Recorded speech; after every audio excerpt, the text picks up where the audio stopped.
Sim, você mesmo. Muito provavelmente você já ouviu falar que na antiguidade as mulheres eram muito desprezadas. E é verdade, é correto. Eram muito desprezadas mesmo. Mas sabe de uma coisa? Na Bíblia é diferente. Na Bíblia, as mulheres são valorizadas. As mulheres são relatadas como elas são. E além disso, sabia que muitas mulheres da Bíblia foram realmente heroínas no cenário onde eles estiveram? Bem, é isso mesmo que nós iremos ver hoje no Clube da Bíblia. Perdão, nessa aula, Teologia e Vida do Clube da Bíblia com o pastor Pedrosa. Vamos lá. Na Unicamp, e vai aí aparecer para você no próximo slide, acho que deu uma travadinha aqui, né? Deixa eu só, acho que, ou não travou para vocês, estão me vendo? Tá travado, professor? Tá travado, né? Deixa eu ver o que é que faz isso e voltar aqui na câmera. Aí, à medida que for travando, vocês me dão um toque, eu vou voltando aqui, tá? Voltou. Tá de boa. Legal. De onde surgiu essa pesquisa? Então, eu tive contato a muito material, a visita a material de presídio, por conta do assunto que eu estava ali trabalhando, né, dentro daquela pesquisa, e vendo o quanto as mulheres elas acabam sendo deixadas como coadjuvantes da vida, da igreja, da história e também dos nossos relacionamentos, quando, na verdade, elas são protagonistas em grande parte das histórias. É óbvio, quando entramos na Bíblia, o protagonista sempre será Jesus, tudo aponta para Jesus. Não estou nem entrando nesse mérito, mas nas histórias em si, a gente acaba relegando a um segundo plano a figura feminina que muitas e muitas vezes está no primeiro. E aí, a provocação, um dos livros que me chamou a atenção demais foi esse aí, Presos que Menstruam, porque o que a gente acaba descobrindo, né? Que os presídios, eles foram feitos, por exemplo, para homens. Era inimaginável e impensável há anos atrás que mulheres cometessem crimes e fossem presas. Consequentemente, os presídios feitos para mulheres, era inimaginável que uma mulher seria militar um dia, seja Forças Armadas ou fosse uma mulher nas carreiras policiais militares. Então, todos os quartéis, eles são feitos para homens. E como tudo isso é patrimônio, em regra, tombado, muito antigo, hoje, ainda hoje, as mulheres lutam por espaço. Estou falando de 2025, um exemplo real.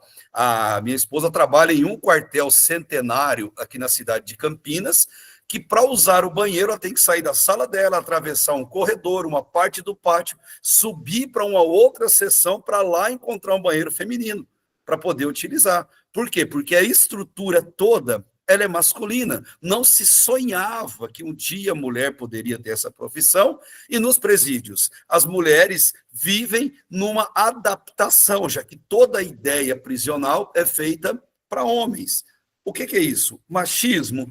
Não, quando olhamos para a Bíblia, nem se tinha essa figura do machismo, mas havia sim uma forte cultura da época, que era uma cultura patriarcal, uma cultura estruturada em cima da figura masculina, do homem, da liderança, da genética masculina.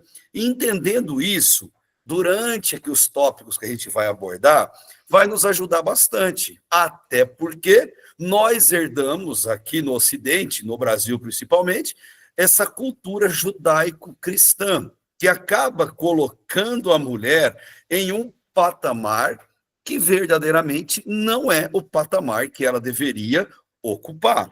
Então, eu quero tratar com vocês disso, contar algumas histórias e, por meio dessas histórias, embasar o conteúdo que a gente vai conversar à medida que surgir aqui a nossa prosa. Mas na introdução, vai aparecer para você aí, na introdução eu já faço essa provocação. Tem um autor que diz: a mulher, ela não depende de movimentos humanos para se sentir valorizada, porque o seu valor já foi determinado por Deus. E esse valor é inegociável, ele está acima de todos os outros. E eu, na própria introdução do livro, deixa eu só fazer esse comentário inicial para vocês, eu faço essa citação em nota, porque eu acredito ser muito verdadeira. Eu digo assim: nunca foi E tampouco é nenhuma novidade o fato de que as mulheres sempre tiveram que lutar por aquilo que acreditam, como se tivessem que provar o seu valor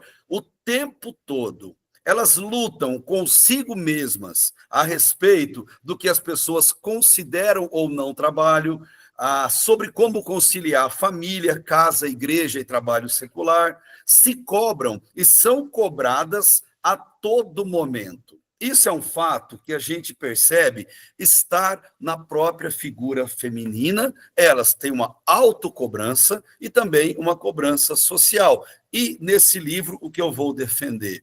Que o próprio Jesus, figura maior das Escrituras, ele quebrou os preconceitos, quebrou os paradigmas e colocou as mulheres no devido lugar de honra que elas têm, o devido lugar de honra que a elas pertence. Então, eu vou defender no livro que Jesus fez isso, e com essa provocação. Ele nasceu de uma mulher, foi criado por uma mulher, amamentado, educado por ela, teve seu ministério terreno sustentado por mulheres, das quais Salomé foi a principal, e a gente vai conversar um pouquinho dela daqui a pouco. O seu sepultamento foi preparado, caprichado e cuidado por mulheres que demonstraram muitas emoções por conta daquele evento, mulheres sempre nesse papel. Quando ressuscitou, ele escolheu aparecer primeiro para as mulheres e disse a elas, Maria Madalena sendo a principal, para que fossem avisar os discípulos, os apóstolos, a respeito daquela ressurreição. Jesus, em todo momento, procurou reconstruir a história das mulheres ali na Bíblia. E muitas vezes, por ser um livro cor-de-rosa, é uma tendência natural de nós homens olharmos a capa e rejeitarmos. Olhar a capa e falar, o quê? Eu vou ler esse negócio de rosinha? Isso não é coisa de macho? Isso não é coisa de macho alfa? Não, isso aqui é para mulher. E o máximo que eu vou fazer é comprar de presente para minha mulher. Bom, se fizer isso, já valeu a pena, com toda certeza. Porque a mulher vai ler e vai dar ao marido para ler, com certeza. Esse livro é provocativo, por isso a cor, mas ele não é um livro que fala da feminilidade em si, ele fala da Bíblia, ele fala da palavra de Deus. E para um homem é fundamental a leitura para conhecer o contexto que ali trata sobre as mulheres que tem na palavra de Deus, que ficam muitas vezes desconhecidas. Fica esse primeiro aviso para nós que somos homens, entender esse contexto e partirmos já para a primeira mulher que ela é abordada no livro.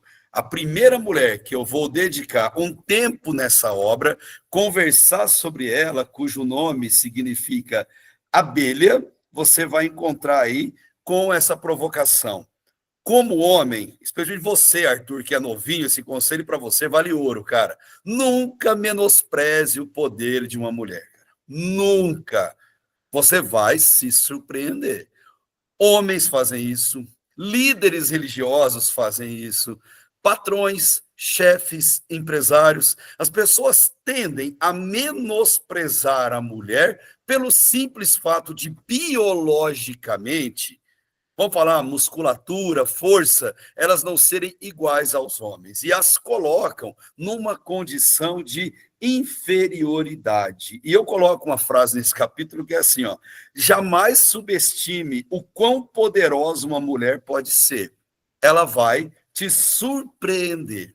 E a mulher que eu comento aqui é assim, ó: pagou para ver? Viu.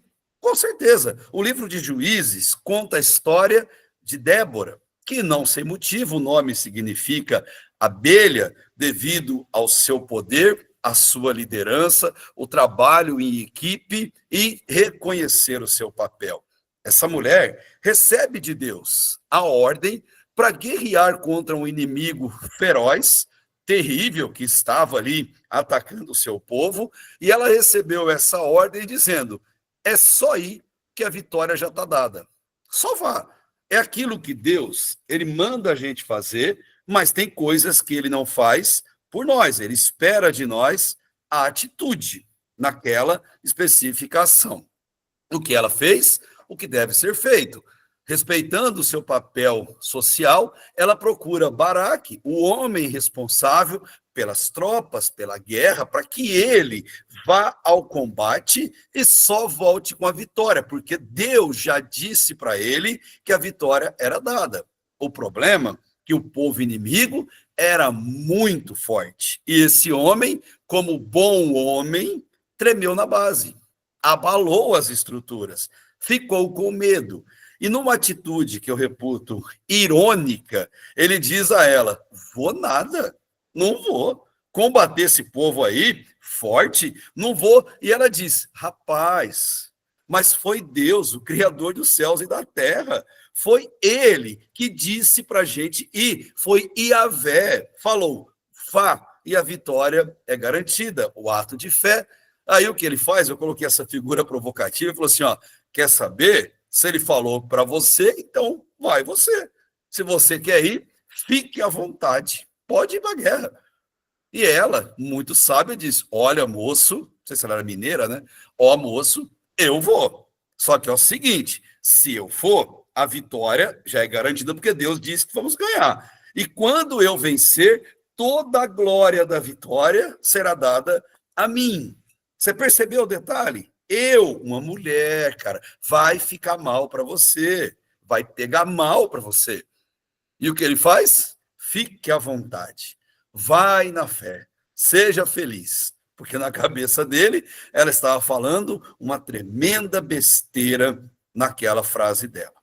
O restante da história nós conhecemos, ela foi, ela venceu, ele ficou envergonhado e Débora se tornou a grande heroína que nós conhecemos devido à sua coragem. Eu usei essa história como pano de fundo, porque, na verdade, o que eu conto das entrelinhas ou do que é importante sobre coragem nesse texto específico de Juízes é a história, por exemplo, de Jael. Jael, que foi uma mulher extremamente guerreira, e o texto bíblico, no meio dessa história de Débora, de Baraque, de coragem com covardia, relata essa história. Jael era mulher de Éber, como o texto bíblico vai contar, e no meio da batalha de Débora com aquele exército, um capitão, Císera, ou Cícera, o nome desse homem, ele, arrogante, começa a perder os homens, e praticamente o exército dele inteiro é dizimado. E o que ele faz? Ele foge, ele sai correndo, desesperado, no intuito de conseguir escapar da morte certa e ir para a sua terra. Ele era pagão, não cria no Deus de Israel, e no meio do caminho da sua fuga, ele tem que passar por meio da vila. E nessa vila, Jael percebe esse homem esbaforido, desesperado, em movimento. E ela faz um gesto para ele. Ei, entra aqui, vem aqui em casa, que eu te protejo, eu te escondo. Havia, gente, regras culticas e morais que nunca um homem poderia aceitar naquela época, e até hoje não mudou, adentrar a casa de uma mulher sozinha. Não era um papel de um homem de verdade essa atitude.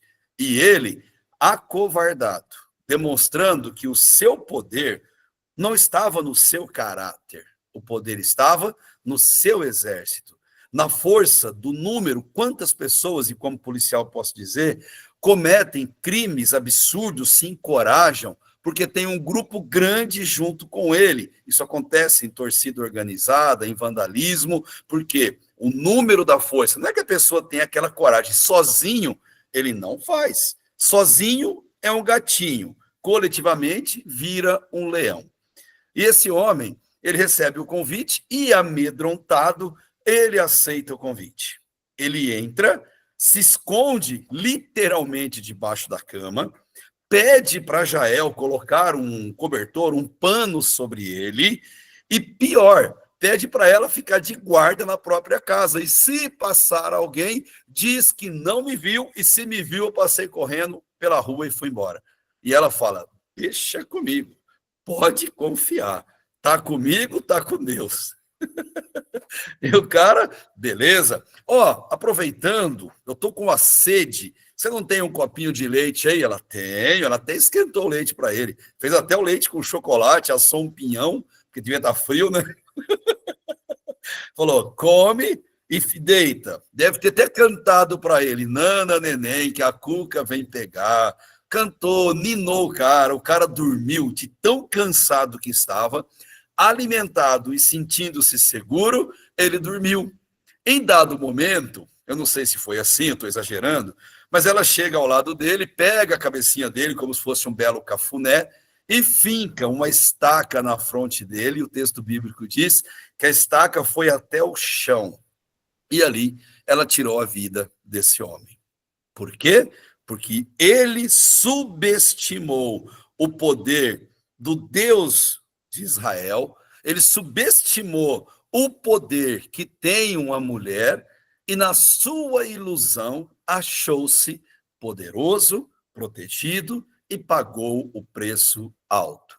Baraque pagou com a vergonha, ele pagou com a vida, merecidamente diante de tudo que ele fez.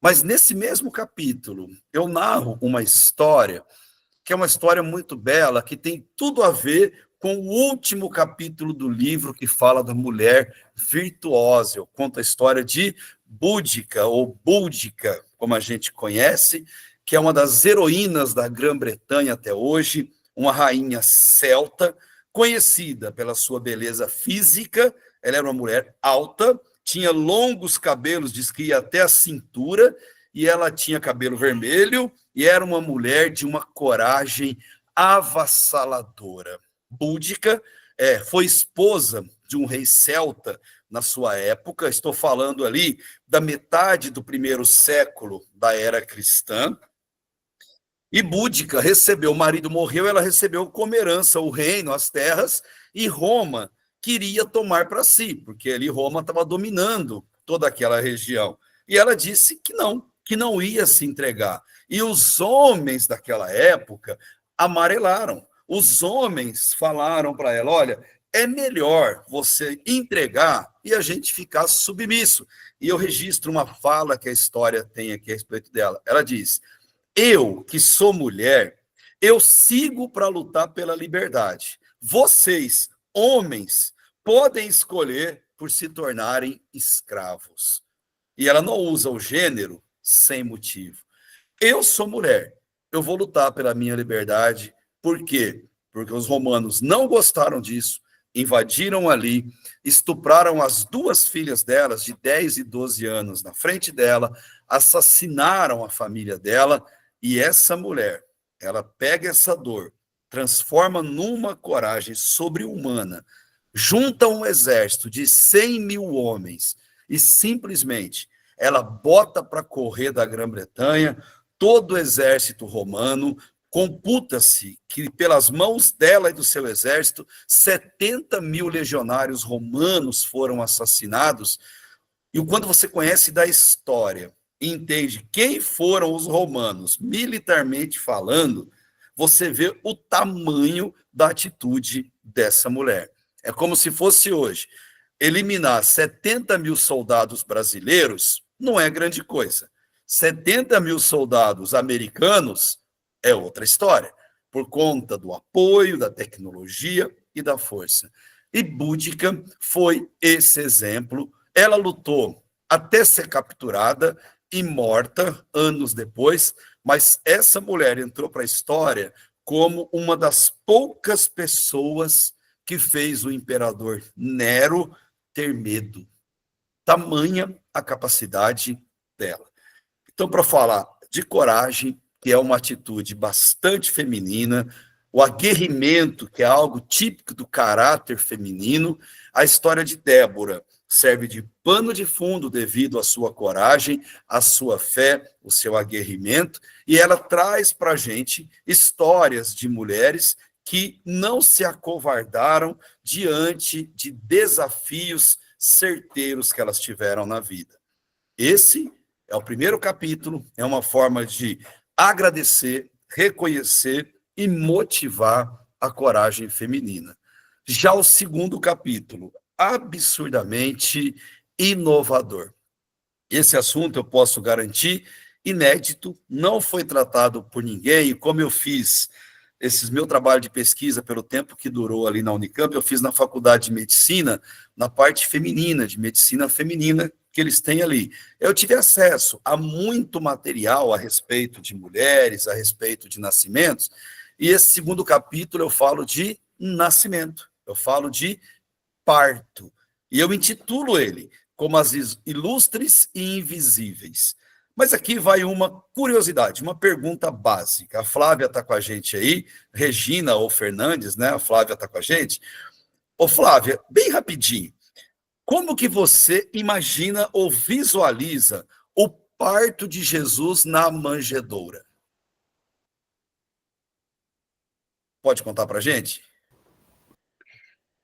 Pastor, nunca imaginei, mas eu acredito que ela deve ter sofrido muito, Sim. a Maria, né? Obviamente, um parto normal, Uhum. sem ajuda, porque eu não tinha, eu não sei se ela tinha um auxílio, como foi, e ser bem franca, eu tô vendo, humanamente falando, ela deve ter se rasgado literalmente, depois não sei como é que foi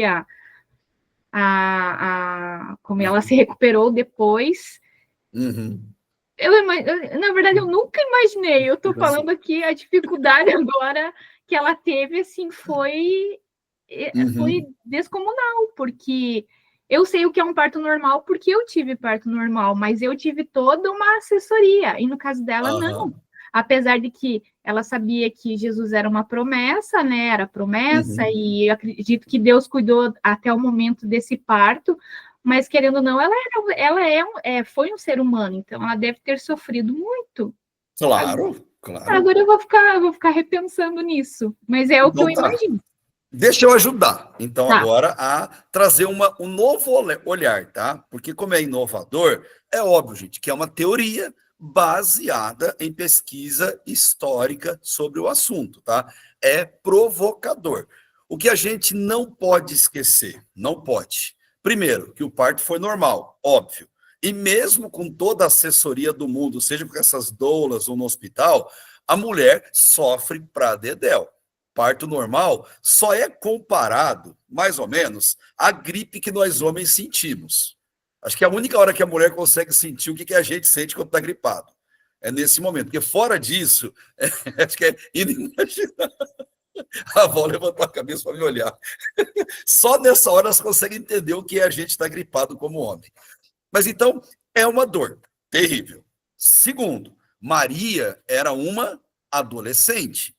Para muitos pesquisadores, Maria tinha por volta de 14 anos. Se tivesse um pouco mais, não muito mais do que isso. Ou seja, ela era uma menina. O corpo dela não tinha ainda o preparo para isso.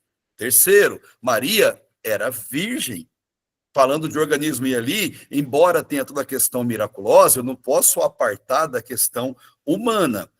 Outro ponto, Maria não era casada, ela era noiva com José, e vocês sabem, era uma pré-etapa do casamento em que José não tinha acesso à intimidade dela, às partes íntimas dela, até por uma regra absurdamente dura, cerimonialmente falando e socialmente falando. Então, José não poderia ver a intimidade de Maria. E muito da cultura católico-romana que a gente recebe é que Maria deu à luz na manjedoura, com animaizinhos em volta ali, soprando quentinho para Jesus, menino, não ficar com frio. E ali naquela manjedoura só estava com ela José. E, naturalmente, José trabalhou no parto, auxiliou no parto, até para amparar o bebezinho quando ele nasceu. Então, a gente meio que recebeu essa informação durante nossa vida.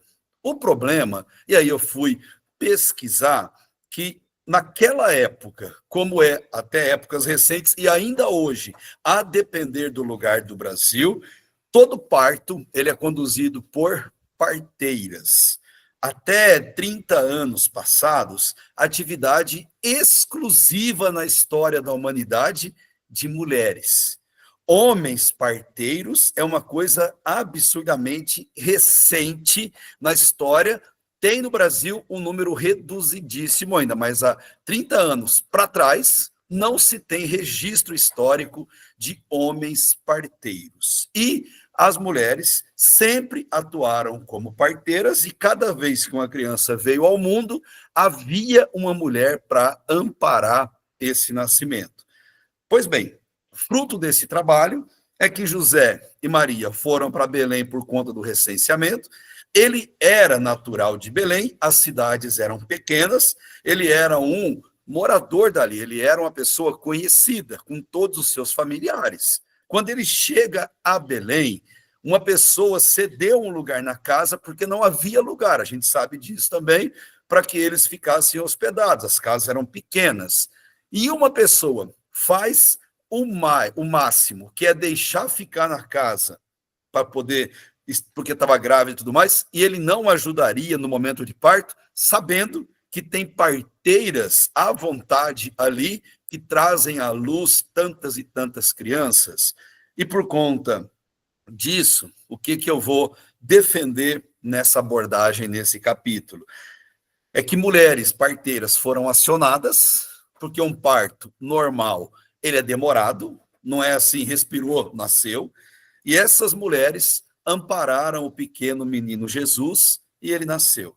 Por que não sabemos nada disso? Porque nada se tem sobre isso, nada escrito sobre isso. É uma suposição histórico-moral da época. E quem são essas mulheres? Não são. Nada se sabe, não se saberá. Por isso eu chamo o capítulo de Ilustres e Invisíveis Parteiras de Jesus. E essas mulheres tiveram, sendo logicamente assim que aconteceu, tiveram o grande privilégio de serem as primeiras a terem contato com o Verbo da vida, a verem com seus próprios olhos Deus encarnado e a pegarem em seus braços o menino Jesus. Pouco se fala, até porque não tem base nenhuma, e fica complicado você defender isso em ambiente, por exemplo, de igreja, mas vale a pena uma nota, uma lembrança a respeito delas, pelo menos para incentivar ou aguçar a curiosidade do leitor ou da leitora, para depois mergulhar um pouquinho nesse tema, nesse assunto. E como eu estou falando delas nesse capítulo, eu emendo falando da mulher mais ilustre que a gente tem no Novo Testamento, na Bíblia. Falo de Maria. Eu falo um pouquinho dela, eu falo bastante dela, na verdade, né? Nesse capítulo, nesse ponto, devido à importância que Maria teve, abordando não só a idade, não só o comportamento, mas falando da humildade que Maria teve em acatar a ordem de Deus por meio do anjo de ser a mãe de Jesus, mesmo sabendo de tudo que lhe aconteceria. E aí nós precisamos de uma boa elucubração teológica para a gente entender um pouquinho de como Maria lidou com isso, e olhando para João capítulo 8, parece que fica um pouco mais claro entender o que essa mulher precisou enfrentar. Ela aparece noiva, grávida, numa sociedade absurdamente patriarcal, e nessa sociedade ela aparece grávida dizendo que a gravidez era do Espírito Santo de Deus. Nunca se viu nem se ouviu falar de um fato desse, e nunca mais depois dela. Ela é um paradigma mesmo. E outra, a única pessoa em toda a história da Bíblia que não duvidou da divindade de Jesus foi Maria. Todos os outros duvidaram. Todos, sem exceção. José, por motivos alheios, tentou escapar do compromisso. Os apóstolos andaram com Jesus e viram ele multiplicar comida, ressuscitar mortos, viram ele curar pessoas e mais pessoas, e duvidavam que ele fosse Deus até ele morrer, ressuscitar e aparecer a eles. Seus seguidores duvidaram, os irmãos de carne e osso duvidaram. Então, por conta disso, Maria, ela é grandiosa, porque é a única que nunca duvidou, porque ela tinha a sua convicção. E nos evangelhos, Lucas principalmente, relata que Maria, ela guardava muita coisa no coração, ela ficava quieta diante das coisas. E eu acredito que muitas dessas coisas, sim, foram provocações, palavras, olhares, desconfianças de que, de fato, ela fosse uma mulher que adulterou e que teve esse filho. E até hoje, para o judeu, é um problema aceitar a messianidade de Jesus, justamente porque isso passa de homem para filho, não de mulher. E como não se sabe quem é o pai de Jesus, essa questão até hoje é muito séria para eles. E para discorrer sobre Maria e pontuar o que é relevante dentro desse livro, eu vou trazer ali, então, algumas notas explicativas de que Maria não é virgem, não teve virgindade perpétua, mas sim, depois de nascer Jesus, ela se relacionou com José, teve filhos, e quando, inclusive, ela morreu sendo cuidada por João, na região de Éfeso. Vou abordar que Maria não foi assunta ao céu, e ela pode aparecer em qualquer lugar, a qualquer momento, com qualquer aparência, negra para os negros, branco para os brancos, oriental para os orientais, brasileira para os brasileiros, de Guadalupe para os mexicanos. Não, vou defender que ela não foi assunta ao céu e que Maria não é uma mediadora entre Deus e os homens, e ela é mãe de Jesus, como homem encarnado, mas não é mãe de Deus, numa posição hierárquica superior ao próprio Deus. E o mais intrigante ou interessante da história é defender que Maria nunca chamou para si esses títulos, esses privilégios, muito pelo contrário, a sua humildade é o que marcou o seu caráter, o seu perfil durante toda a sua vida. E por que que eu inseri Maria nesse livro? Por uma questão de dar honra a quem tem honra, e para falar de mulheres ilustres e desconhecidas, eu entendi justo falar da primeira mulher que é ilustre, conhecida, mas que merecia um destaque fundamental nessa obra. E na sequência eu abordo que Jesus amou e cuidou de outras Marias também. Não só a Maria, sua mãe, mas outras Marias, não só de nome, como Maria Madalena, a quem eu vou dedicar um bom pedaço desse capítulo, mas outras mulheres também que podem dizer, se humildes, guerreiras, adoradoras verdadeiras de Deus, elas podem dizer, somos todas Marias. E eu vou gastar um bom tempo em Maria Madalena, porque Maria Madalena, ela recebeu a pecha universal de que ela foi uma prostituta endemoniada que foi liberta por Jesus, tanto dos demônios como da prostituição.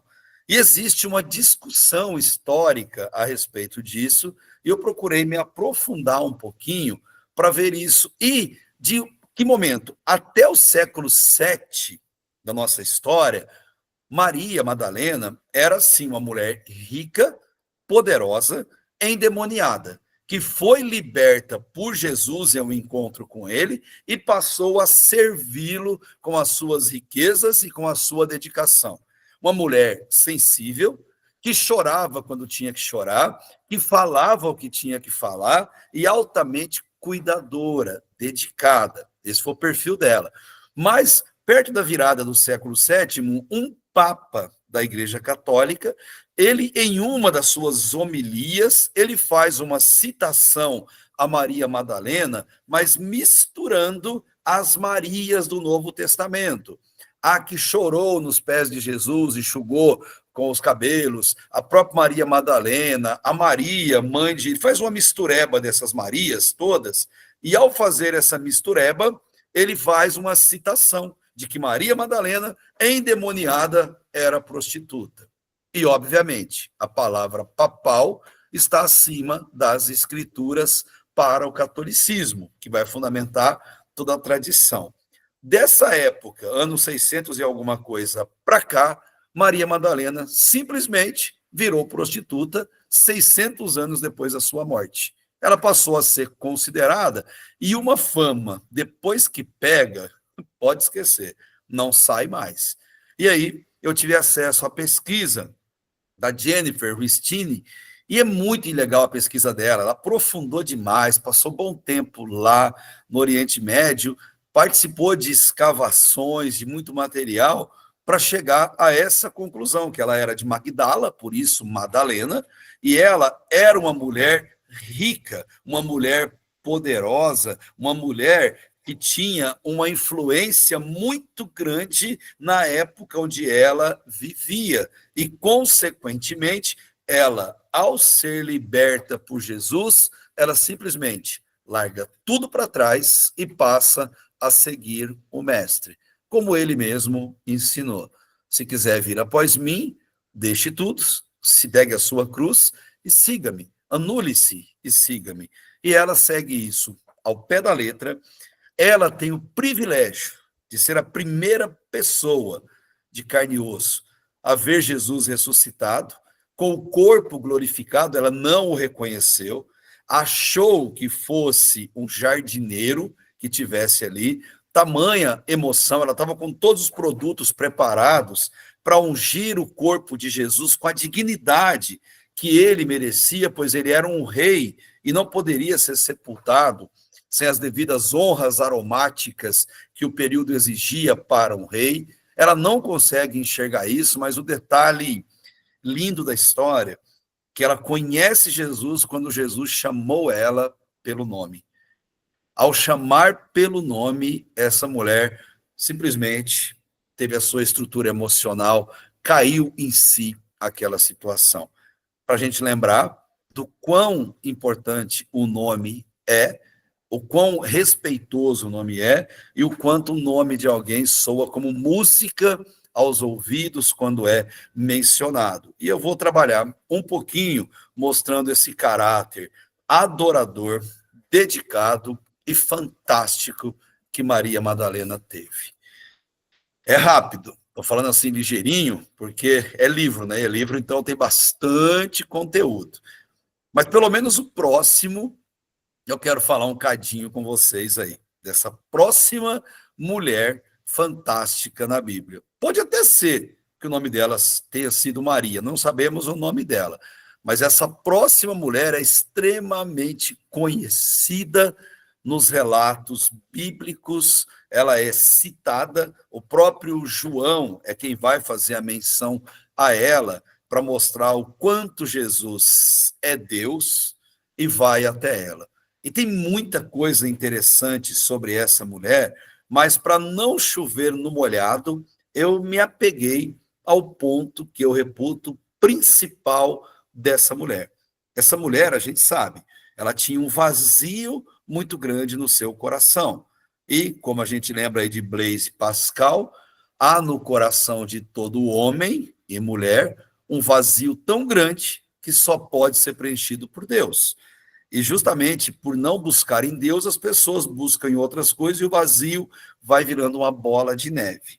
E essa mulher, ela tinha um anseio por Jesus, por conhecê-lo, só que ela tinha alguns problemas. Primeiro, ela era mulher, e ser mulher era um problemaço naquela época. Segundo, samaritana, e unir mulher e samaritana era praticamente riscar essa mulher da história. E para piorar, terceiro, ela era imoral, conhecida imoral, porque o vazio que ela tinha no coração era traduzido de carência afetiva, a qual ela buscava nos homens. Já havia tentado 5 vezes, já tinha meia dúzia de vezes agora que ela estava tentando preencher esse vazio. Mas ela tinha uma sede, não só de água, mas uma sede por conhecer o verdadeiro Salvador da humanidade, como se ela não aceitasse aquela história de que a salvação era só para os judeus e o samaritano não era nada, que a salvação era só para os homens e a mulher não tinha direito à salvação. Tanto que ao meio-dia, sol a pino, homens não estavam nas ruas, porque as pessoas da época, por conta do clima, tinham uma tal de hora morta. Ela vem sozinha para não ser humilhada, para não ser ofendida, e ela vem ao poço para retirar água. E é meio natural entender isso por uma questão geográfica, gente, que das cidades até os lugares onde você tinha acesso público, você tinha um caminho para seguir por aqui, porque aquele caminho era o seguro, o direitinho, o respeitado. E essa mulher sai da sua cidade e vai até esse poço para poder buscar água. E Jesus está lá, aguardando ela chegar, disse aos apóstolos, estou contando pelo menos os 12, para que eles fossem à cidade buscar comida. E aí, mais uma vez, é minha elucubração teológica.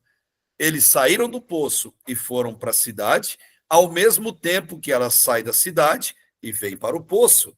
E os caminhos eram pequenos, eram curtos e eram os caminhos ali naturais de seguir. Há uma grande chance deles terem se encontrado no caminho. E muito provavelmente, aquele bando de judeus que se vestiam diferente diante de uma mulher samaritana fizeram pouquíssimo caso da presença dela. Quero acreditar que foi assim, que era o natural e o normal da época. Mas não é nem esse o ponto importante. Eles vão até a cidade, compram o que tinham que comprar, mas lembrem-se, samaritanos, eles não se importam com o samaritano. A Bíblia diz que eles não se dão bem entre si, mas na hora do comércio, do dinheiro para cá e para lá, todo mundo se dá bem. Eles adquirem o que tem que adquirir e voltam para o poço onde Jesus havia aguardado ali o retorno deles. E nisso, eles deparam com a mulher ali, ainda conversando com Jesus. Fazem uma expressão de muito preconceito com aquela mulher, mas meio que, mulher, vai embora, você está perdendo seu tempo aqui, nem era para você estar aqui, algo do gênero assim.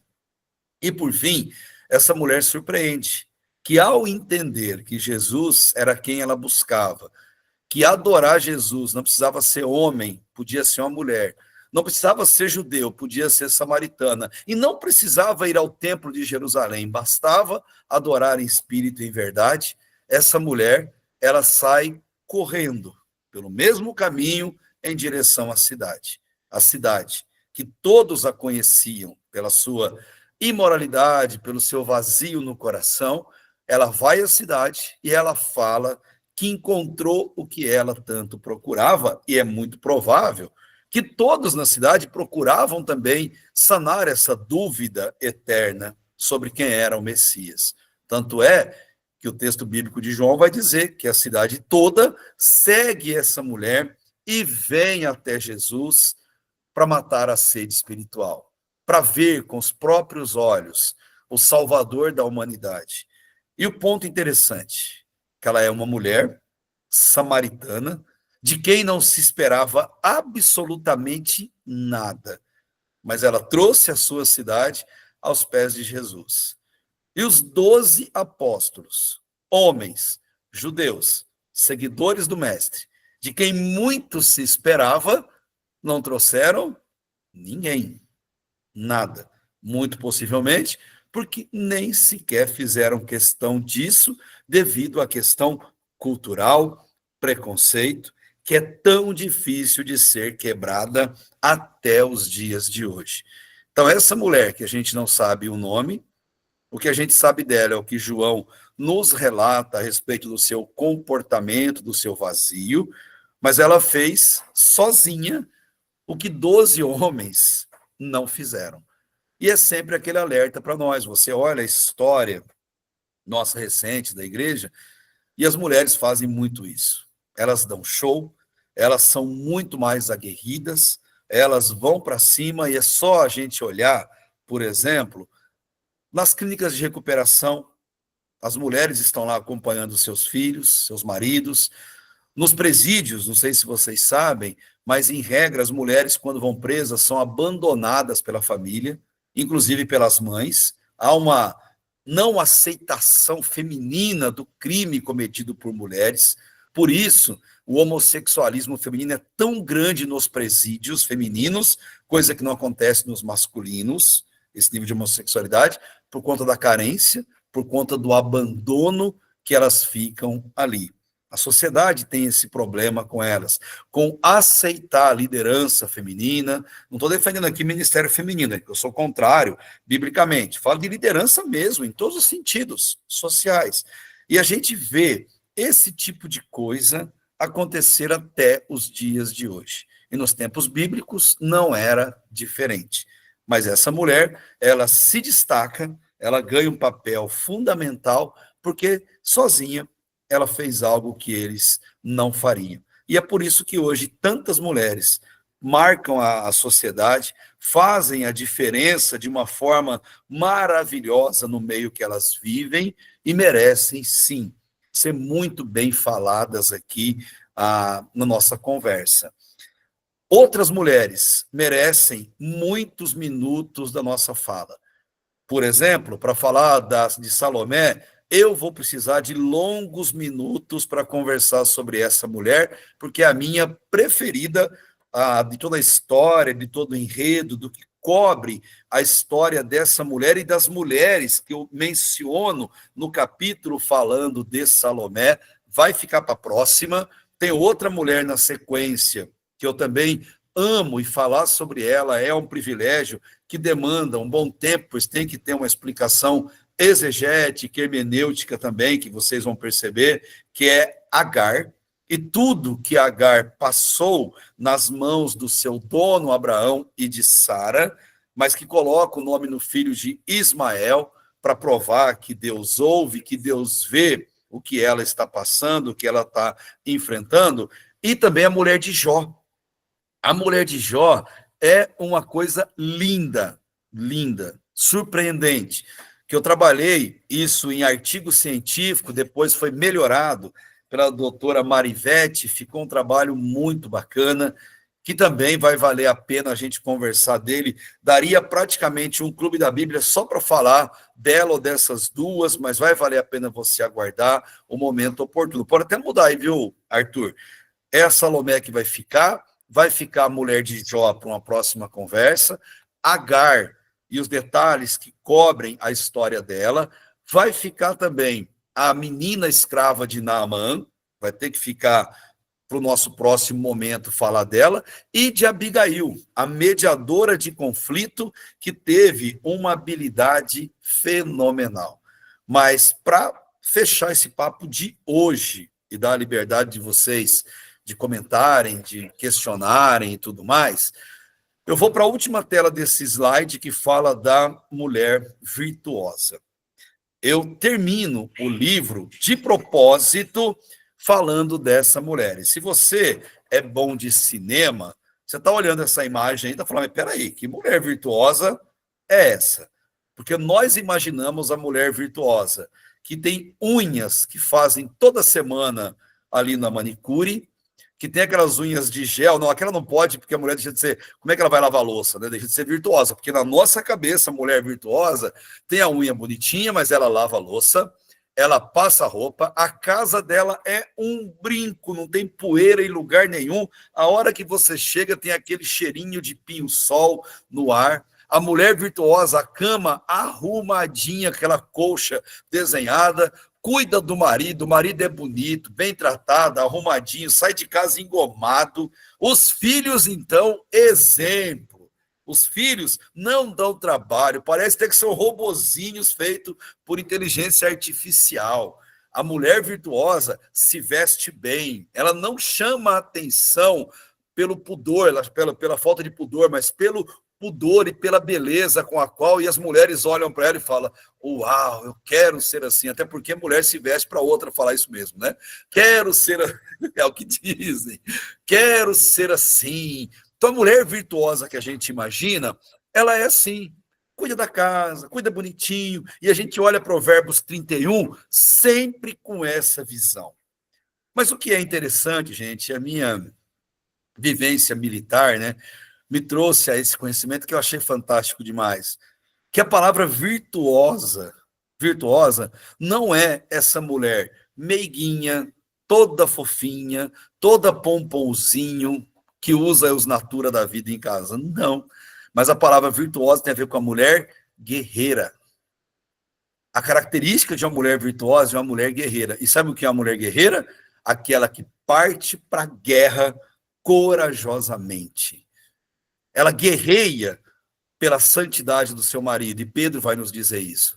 Quando ela ora, dá exemplo, é digna, cuja beleza não está no penteado ou na roupa, mas na piedade. Gente, piedade é coisa que se transpira. Piedade, gente, é coisa como se fosse uma... Eu lembro do Dragon Ball, né? Quando eles iam lutar, saía assim um raiozinho deles, se eles pegassem fogo. E santidade é meio isso. Você olha para aquela mulher e você fala, gente, pode até te enganar, mas olhando, você fala, gente, que pessoa santa, que pessoa gostosa ele está perto. Não perfeita, não, mas santa, guerreira, virtuosa, é a mulher que vai para a guerra. A mulher que combate, que vai para cima, que faz, que acontece, que dá exemplo de tudo que vive. E, gente, e mulheres são guerreiras. E aí nós, homens, somos obrigados a tirar o chapéu. Porque, de fato, elas são. Olha os lugares, Pestalozzi, a PAI, que cuidam de crianças que nascem especiais ou atípicas. Quem está lá? Quem leva? Quem busca? Quem abraça? Quem chora? Quem fica nos hospitais 24 horas por dia enquanto o bebê está numa incubadora até sair? Quem é que acompanha tudo nos mínimos detalhes? Quem é que pede oração nas igrejas? São mulheres. Quem é que não tem vergonha de expor as fragilidades? Quem é que dá o braço a torcer? Quem é que pede perdão primeiro? Quem é que faz as coisas na lógica espiritual e prática primeiro? Quem fica em presídio, sujeitando a revistas íntimas, que está acabando, mas que também era tão vergonhoso, para poder visitar filhos, esposo, nas clínicas de recuperação, como eu falei, nos lugares que tratam de criança que tem alguma dificuldade física, mulheres, mães, guerreiras, gente. Isso é mulher virtuosa.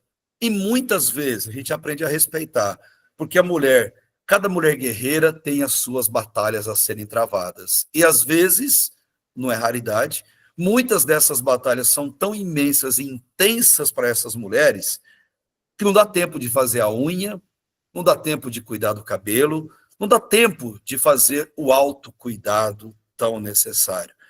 E a gente deve reconhecer o papel dessas mulheres. Deu uma missão a uma mulher, gente, é praticamente certeza. Essa missão vai ser bem feita. Essa missão vai ser cumprida. Porque elas cuidam das ações sociais, Ministério de Ensino, Ministério com criança, porque elas têm paciência, capacidade, elas são virtuosas demais naquilo que fazem. Então, esse livro, ele é, sim, uma homenagem às mulheres do nosso tempo, do nosso ciclo de carinho, de contato, justamente por conta de tudo que essas mulheres fizeram durante a sua história. Então, eu comento isso tudo no livro e vou caminhando para o final dele, falando, né, dessas mulheres, dizendo de tudo que elas representaram, tudo que elas fizeram, mas concluindo com essa música aí fantástica, que eu gosto muito de pensar, que é a música do Erasmo Carlos, né, que trabalha exatamente essa virtude da mulher. A música é tão famosa dele, né, que uma vez uma banda militar tocou do exército, salvo engano, em um desfile, e ficou lindo, tem no YouTube isso aí, né? Que é a música que fala, dizem que a mulher é o sexo frágil, ou que mentira absurda. Eu que faço parte da rotina de uma delas, sei que a força está com elas. E no refrão, mulher, mulher, né? E vai emendando. Eu vou terminar lá na obra justamente com essa frase, mas eu estou só procurando algo que eu queria ler para vocês aqui, para vocês entenderem, né, esse foco que eu estou querendo colocar aqui para vocês, tá? Espera só um segundinho que eu estou achando ele aqui, para a gente poder falar dele, do que essas mulheres representavam. Mas na música, eu termino dizendo isso. Inocente são os homens e mulheres. Inocente são aqueles que pensam ou acreditam que a mulher é o sexo frágil. Isso é uma mentira absurda. Eu que faço parte da rotina de muitas delas, dentro e fora de casa, eu sei que a força está com elas. Aí no refrão, mulheres, mulheres, na escola da vida que vocês foram ensinadas, eu jamais tirei um 10. E ele fala na música, eu posso ser forte, mas nunca chego aos seus pés. Fantástico a gente lembrar de quem as mulheres são, do que as mulheres significam de tudo que elas falam ao nosso coração. E aquela frase que eu cito no livro também, porque eu acho bem apropriada, né? Da mulher virtuosa. Aquela frase que tem no filme do Gladiador, né? Que o general, ele vai lá e cita: aquilo que fazemos em vida, ele está passando a tropa em revista e diz: aquilo que fazemos em vida ecoa por toda a eternidade. E as mulheres têm esse papel e o devido reconhecimento. Então, para vocês, mulheres virtuosas do grupo, que representam tantas e tantas outras, ó, meu 10, meu reconhecimento, meu parabéns. Que Deus abençoe muito a vida de vocês. Por hoje, acho que tá bom ficar por aqui e a gente emenda o restante no próximo encontro que a gente tiver. Samuel?